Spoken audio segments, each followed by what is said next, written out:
ngayon magcha-change oil tayo ng ating Rosy Titan 250 si Red na. Change oil natin siya ngayon. At after neto magdi-discussion tayo tungkol dito sa motor oil ng Uni Oil with SAE E40. Let's go.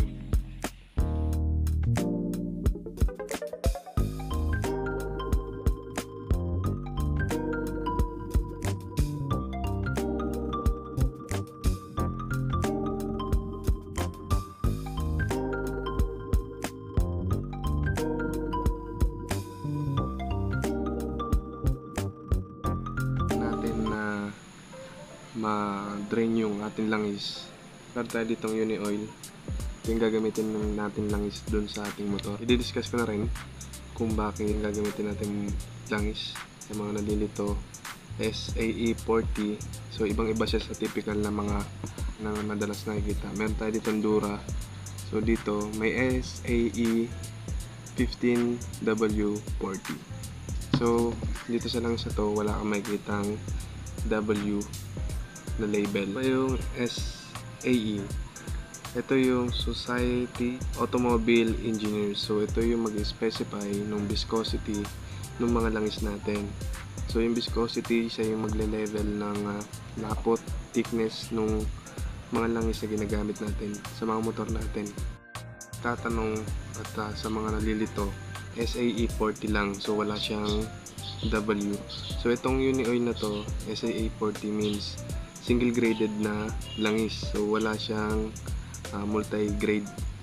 So wala siyang winter label. Hindi katulad nitong nasa Dura natin na merong winter label. So yung 15 na yan yung magiging lapot ng langis natin kapag malamig. So yung nagne-negative 0, so pataas basta negative o yung malamig yung klima nung lugar natin, yan yung mag-specify, no? Yun yung makakatulong para mas mapabilis yung pag-start ng mga makina natin pag malamig.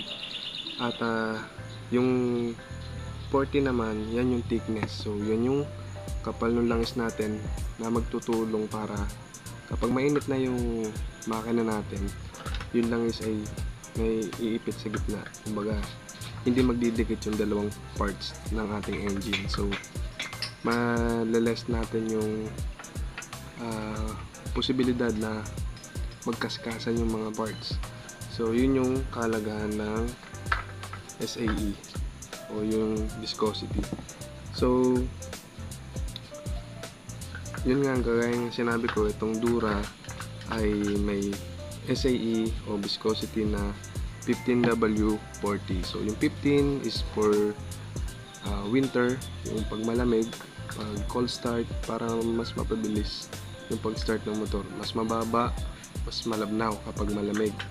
So yung 40 naman, yun yung heat temperature. So yun yung magiging performance ng motor mo kapag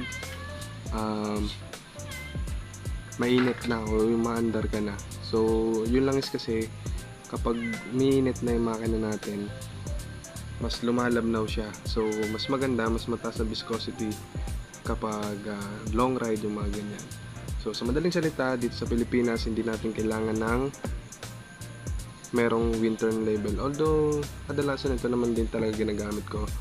Pero ang sinasabi ko lang is hindi natin kailangan magdalawang isip kung anong lang isang gagamitin natin.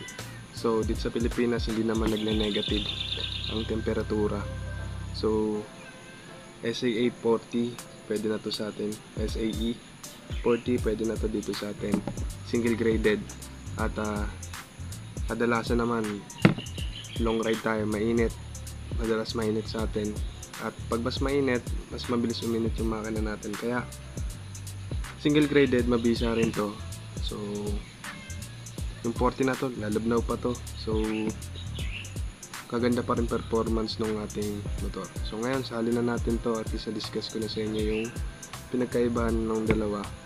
So wala nang malilito. So sali na natin.